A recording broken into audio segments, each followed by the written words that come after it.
We all know what happened in San Francisco with APEC. There seemed to be a thaw. Xi Jinping and Joe Biden obviously met. There was some perceived deliverables on fentanyl, on mill-to-mill dialogue, but at least they met face-to-face. Where are we 4 months after that? Is the thaw sustainable? You know, we think that San Francisco was an important and concrete meeting and productive meeting because it served to, in a relative sense, stabilize the relationship. Before San Francisco, we didn't have the deep connections at the cabinet level that we certainly do now. And we've achieved some specific gains. First on fentanyl, leading cause of death in the United States, Americans 18 to 45. We've seen the Chinese help us, the government here, help our drug enforcement agency. So it has happened. You had a working group meeting already? Oh yes, we've had many meetings. And we've been active in trying to work with the Chinese to cut down the flow of precursor chemicals from black market firms here to the drug cartels. But they've never acknowledged that that was coming from here. Have they acknowledged that? Well, you know, we had an important White House-led delegation here at the end of January. We spent a lot of time with the Minister of Public Security, Wang Xiaohong. Secretary Alejandro Mayorkas had a meeting in Vienna. So we are working on fentanyl and trying to reduce the threat of fentanyl by cooperating with China, number one. Number two, you know, we didn't have any significant communication between our two militaries for a year and a half after the visit of Speaker Nancy Pelosi to Taiwan. We're beginning to have those contacts now. We've got to do a lot more. Third, the President and President Xi Jinping agreed that we should have the beginnings of a dialogue between the two governments on the risks associated with artificial intelligence. We're going to do that. It's ahead of us, but it's very important. And the fourth agreement, I think, is really fundamental. COVID separated our two peoples, students, tourists, business people. We need to get our people meeting again. Well, aside from the moral hazards of AI, there's more pressing issues with AI, and that's the curbs on advanced semiconductors, quantum computing, and others. That seems to be, at least from Commerce Department and other sources that we've heard from Washington, potentially is going to get the list is going to get longer on the number of items that are going to be under the export controls. And we heard from Wang Yi, the foreign minister here. He was quite angry, I guess you could say, at the National People's Congress on the sidelines of that, essentially saying they were bewildering level of trade curbs, unfathomable absurdity. What's your response to Wang Yi? My response is this. Every country has a duty and responsibility to protect its national security. And what the president has done over the last year and a half is to make it impossible for sensitive American technology, advanced semiconductors for AI purposes, to be sold to China, because we know it will happen. We know that the PLA, the People's Liberation Army, will take advantage of that technology to strengthen itself at the expense of the American military. We're not going to do that. We're not going to compromise on national security, and we're not going to negotiate. And you can bet that the government here in Beijing is taking similar measures. They have not allowed, for most of the last 20 years, the export of core, sensitive, national security applied Chinese technology to the United States. And so, you know, every government, and certainly our government, has a right to take these decisive steps, and that's what we're doing. We've heard the terminology that essentially these are high walls but small garden as far as the number of products that are on the export curb list. But again, that seems to be widening. If these are the industries of the future, potentially it's going to widen and broaden. We're also hearing that the Biden administration wants to and is exerting pressure on allies like the Netherlands, like Japan, like Germany, like South Korea, to further the curbs of other products into China. How does that not expand that pressure and actually bifurcate the relationship further? We've been very clear that we adhere to a small yard, high fence scenario, meaning these are targeted actions. We have the prohibition on the sale of advanced semiconductors. We have the President's executive order of August 2003 that regulates AI investment by American companies in the AI sector here. These are common sense actions by the United States.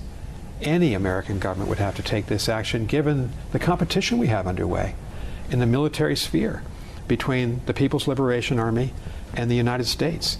And I don't think there's an American alive who would say that we should sell advanced technology to the PLA. So the president's acted in the national defense here, and as I said, we're not going to negotiate or compromise on this.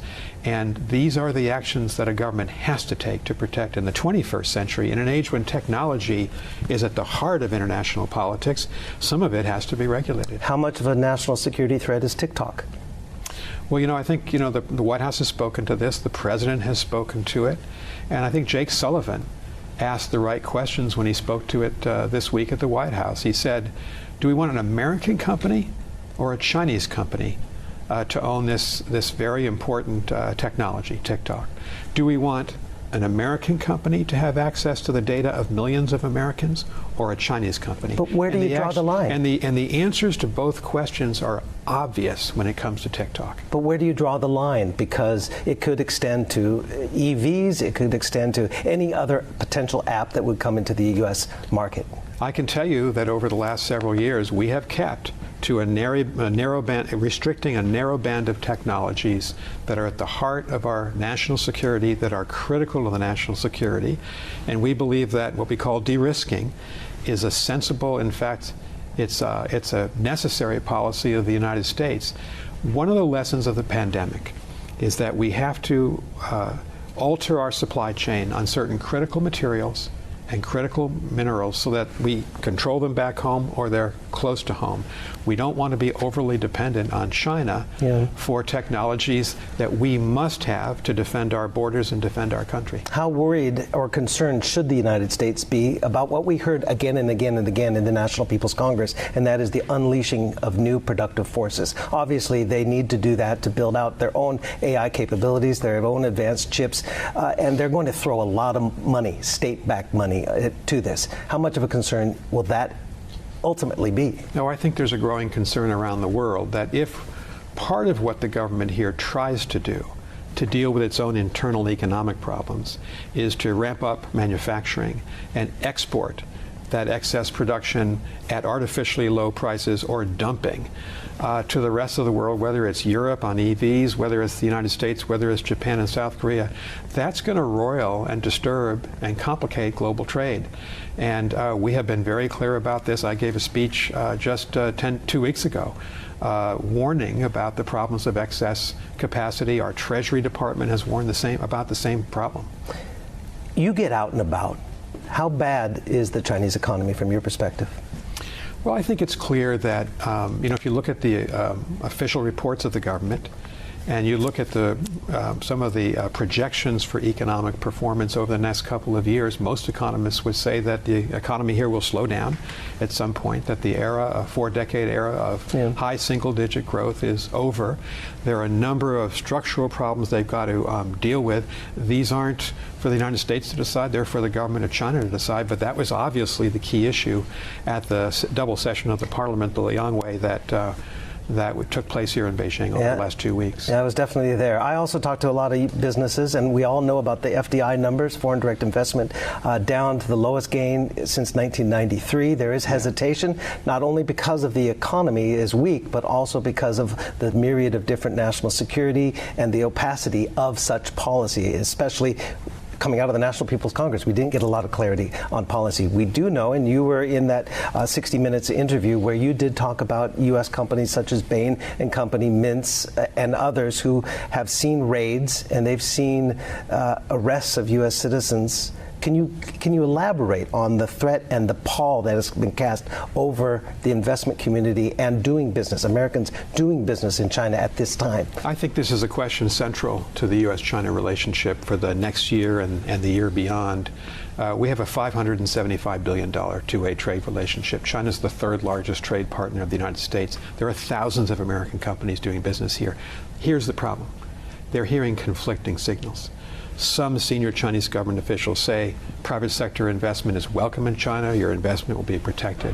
But then these companies are also hearing a different message, whether it's the raids against American companies of last March and April, whether it is the opacity of the counter-espionage law, where espionage is defined in such a general way that normal activities in any other country of the world, the collection of data, could be construed as espionage. And so we see American firms backing away, or at least being very cautious about investing a lot of money here because they're not sure where the lines are. And I think the voices that they're hearing from the government here in China about national security, they're the strongest and loudest voices right now. Is it more than just the due diligence companies, the consultancies that have been raided? Other industries also in jeopardy? I think so. I mean, I think it does go beyond those firms that were raided a year ago. It gets to the fact that a lot of companies don't know what the direction of the economy is here and where policy guidelines and parameters will be. And so they're not quite sure if they make a major investment whether that's going to be a rational decision. So a lot of people are sitting on their money. Very few companies are leaving this market. It's such a big market, an important market.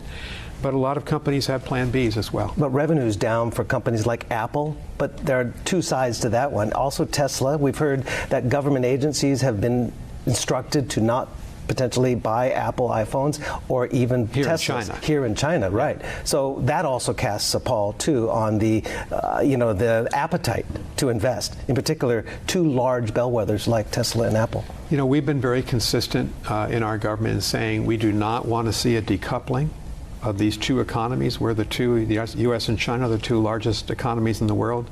We're critical for each other's success, given the trade relationship. We're fundamental to the health of the global economy. So we've been very consistent in saying that's not what we're after, but we are de-risking. We are shutting down advanced technology transfers, sales to China for national security reasons. You mentioned about the PLA, the People's Liberation Army. We do know at the National People's Congress, China increased the military budget by 7.2%, the biggest increase in 5 years. First of all, are you concerned by that, or how should we read that? Well, what we're concerned about is the fact that the PLA is not transparent about how the money is being spent. You know, in the issue of China's nuclear weapons buildup, they're not transparent with the rest of the world, and that's a problem.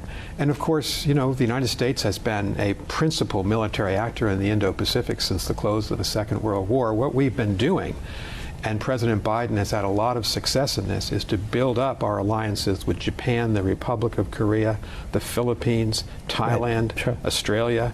We've created AUKUS, and of course we have the Quad with India, all designed to protect the democratic countries of this region and protect international law in places like the Taiwan Strait and the South China Sea. How much potentially is the Philippine and China trouble right now a flashpoint? I know Antony Blinken will be in Manila next week with his Japanese counterpart.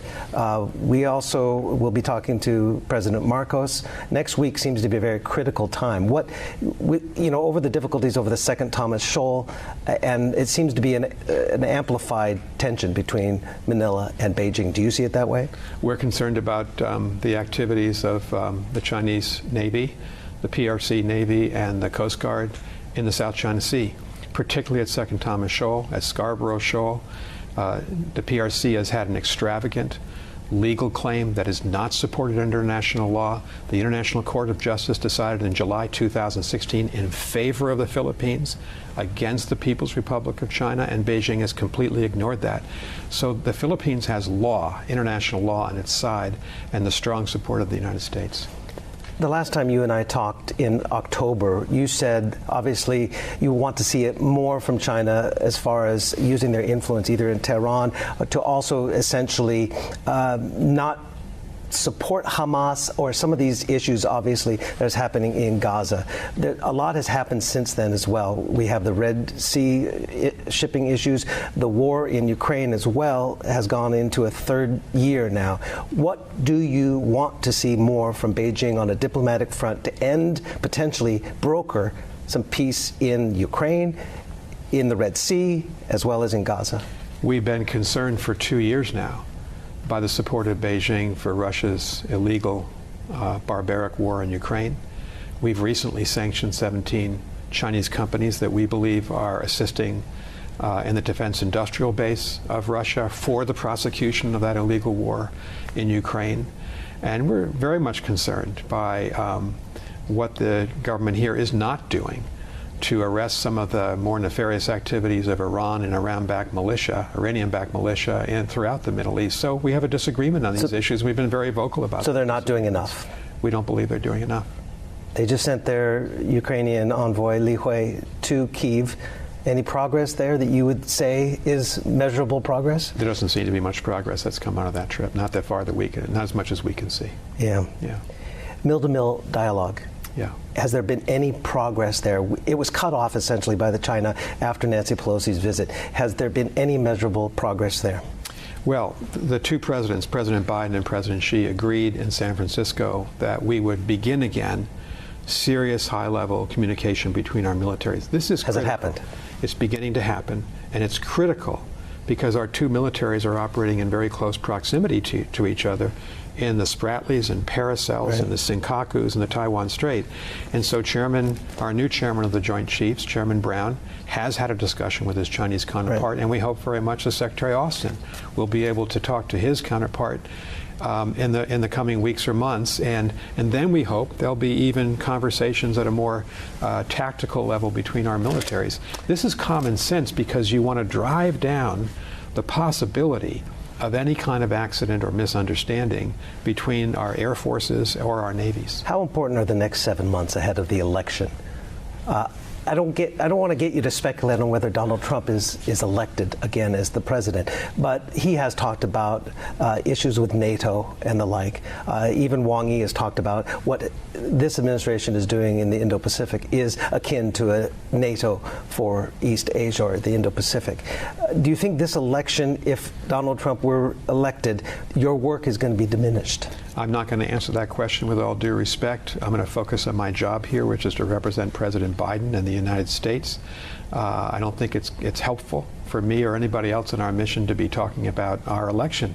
So what we've got to do is continue the progress from the San Francisco meeting to continue to stabilize the relationship. What that could mean in the next few months is that we continue to work on climate change together. John Podesta is our new climate negotiator, that we work on food security, that we work in promoting American agriculture here. 1/5 of our ag exports in the United States go to China, and that we also compete with China on issues like technology, the TikTok issue, on the security and military issues we've talked about, and on leveling the playing field for American companies here, because it's not level with IP, intellectual property violations, forced technology transfer. So we've got a job to do. That's what we're focused on. Now, I know Hong Kong is not your remit directly, but you were just there.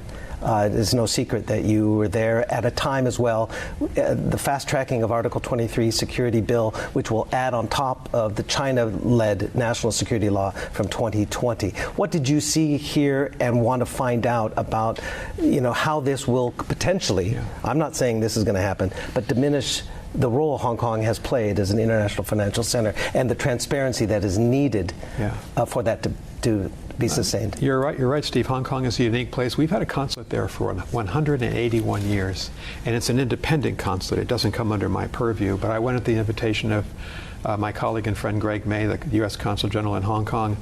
We had a lot of internal meetings. I met with the American business community. I went over to the University of Chicago and met Chinese and American students. So I wanted to get a good look at what's happening there, and it was good to be there. I hadn't been there in five years. As you know, we have serious concerns about the Article 23 legislation. We'll see what happens in the coming weeks as to whether or not that moves forward. But the concerns are about the right of people to dissent, freedom of speech, freedom of assembly, and the State Department's been very clear about that concern that we have over the last several weeks. Yeah. Did you hear directly from businesses there in Hong Kong about their concern? I met with a lot of American businesses, yes. Yeah. Yeah. We even had a suggestion that, no disrespect to you as ambassador, that perhaps Taylor Swift could be a cultural ambassador. Are you trying to get her to come to China? Steve, and what role would that be? Steve, my 3 daughters and my granddaughter would never forgive me if we didn't try to get Taylor Swift to come to China. The Chinese people need to see American culture and American life in all of its manifestations, and she's a brilliant artist. So how prevalent are these exit bans, and how is this limiting and preventing Americans from potentially running the risk of coming here? Unfortunately, there are a great number of Americans who are subject to exit bans in China. And that means they can't leave the country. Either their passport's taken away, or they go to the airport and they're not allowed to leave. And we fundamentally object to that. I know the TikTok ban or potential ban is a legislative issue, but does it not set the stage for other potential actions that will further bifurcate the U.S.-China relationship? Steve, the bill is with the Senate. I don't want to get ahead of the Senate, but I will say this. We've heard a number of complaints from the government here in Beijing this week about the American debate on TikTok. I find it supremely ironic because government officials here are using the X platform to criticize the United States. They don't give their own citizens the right to use X, to use Instagram, to use Facebook, to have access to Google. And so it is ironic indeed that the government here is complaining about a process when they shut down access for 1.4 billion Chinese to all of these platforms. With the TikTok issue, obviously this is something that came up in the previous administration. China's had time now to come up with a rebuttal or some sort of defense. Do you feel that this is an escalation, not only on the U.S. front coming from Congress, but also China's ability to fight back? We see it this way. Technology is in many ways now at the heart of the competition between the United States and China, whether it's commercial technology, TikTok, for instance, or whether it's technology that can be transformed into military technology used to compete against us. And President Biden and our administration have been very clear, we're not going to allow the export of American technology to China that would compromise our national security. A year ago or so, we had the spy balloon, obviously. That derailed any kind of progress. We've had an amping up of these export curbs and restrictions potentially on more products. Does that run the risk that that thaw we saw in San Francisco could be kiboshed? It is in the interest of both China and the United States to proceed on military-to-military communication, a discussion of artificial intelligence, and certainly on fentanyl, in the interest of both countries. But we know that we're competing at the same time. Okay. San Francisco did not resolve all the problems between the two governments. And on military, on technology, on human rights, we have profound differences with China, and we'll continue to talk about those.